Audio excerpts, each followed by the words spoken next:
राधे राधे महाराज जी।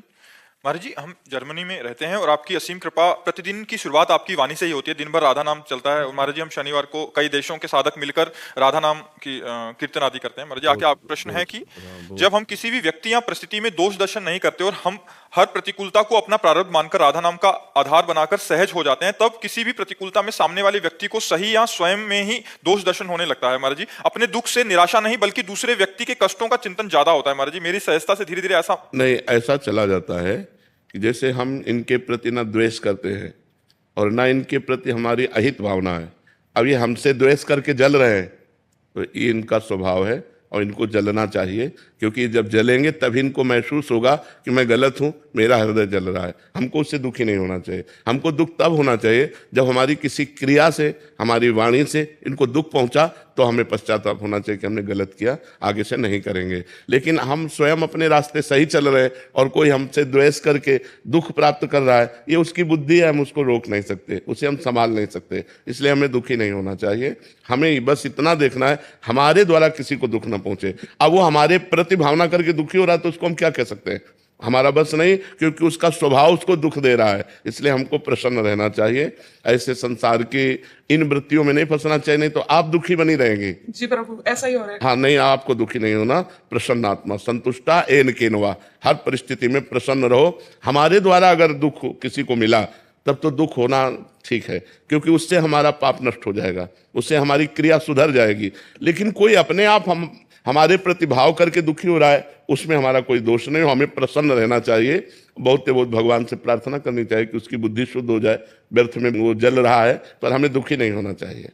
प्रभु, अगर हमें पता ही नहीं है कि हमारा कोई दोष है या नहीं है, हम सब कुछ ठीक कर रहे हैं और हम कोशिश कर रहे हैं कि हमसे कोई दोष ना बने, फिर भी कोई हमें बार बार प्रतिकूलता दे रहा है, हमको नहीं, तो सहना चाहिए, हमें सहना चाहिए। हाँ, उमा क्षमा सापो ते भारी, अपने कर्म जाय अपकारी। जब आप सहोगी तो आपकी सहनशीलता उसके स्वभाव को नष्ट कर देगी, उसको ठीक कर देगी, उसका दंड उसको मिलेगा। उमा क्षमा श्राप होते भारी, जो शाप होता है उससे भी अधिक बलवान क्षमा होती। आपने क्षमा कर दिया, प्रतिकूलता वो ज्यादा नहीं बढ़ पाएगा, वो नष्ट हो जाएगा, क्योंकि वो प्रतिकूलता जो दे रहा है वो हम क्षमा के द्वारा सह रहे हैं, तो ये हमारी सहनशीलता हमको बचा लेगी और उसको नष्ट कर देगी। ऐसा नहीं कि हम 4 गाली रोज कोई देता, हम चुपचाप सह रहे हैं तो 8 देने लगेगा, नहीं, वो देने लायक नहीं रहेगा। जब हम चुप रहते हैं तो उसको बहुत बड़ा दंड मिलता है। एक नाव में 50 लोग बैठे थे, उसमें एक संत अपने शिष्य के साथ बैठे थे, तो 2 पुलिस कर्मचारी चढ़े। उस समय, पुराने समय में संगीन लेके चलते थे, जिनमें चाकू पर लगी हो ऐसी राइफल लेके चलते थे। तो नजदीक गए और संत के शिष्य से कहा, और शकील तो वहां जगह नहीं थी, तो एक बूट मारा। वो नंगे पैर बैठे थे, तो बूट से उनके पैर में मारा और कहा साइड हो। वो कोशिश की लेकिन जगह नहीं थी, फिर एक थप्पड़ मारा। वो कुछ नहीं बोले, क्योंकि साधु थे, शांत चुपचाप सह गए। अब नाव किनारे पहुंची तो पानी दो हाथ जहां नाव नहीं जा सकती, तो उन्होंने राइफल को ऐसे किया और ऐसे करके छलांग मारना चाहा।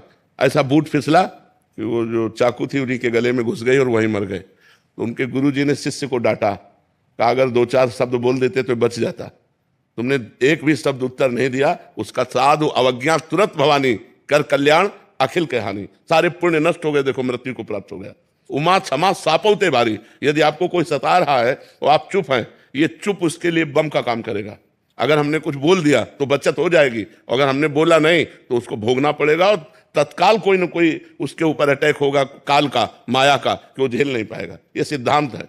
अगर हम चुप हैं तो चुप रूपी ये बम उसको नष्ट कर देगा। अगर हम बोल दिया तो उसके पाप नष्ट हो जाएंगे, वो बच सकता है। अगर हम बोले ना तो फिर बहुत बड़ा अहित हो सकता है उसका।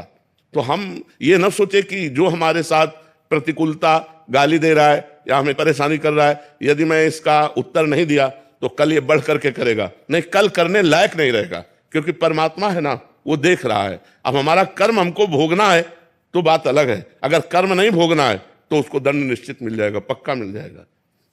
ऐसा नहीं है कि वो ऊपर वाला देख नहीं रहा, मालिक सबको देख रहा है। अगर आप शांत हो, चुप हो और आपको कोई सता रहा है तो एक दिन वो दुर्गति को प्राप्त होगा। आप चुप होकर देख लेना, वो 2-4 दिन उन्नति दिखाई देगी, लेकिन वो ऐसा नष्ट होगा कि बिल्कुल बात समझ लो। इसलिए सहनशील उन्नति को प्राप्त होता है और क्रोध करने वाला अवनति को प्राप्त होता है। आप सहनशील बनिए।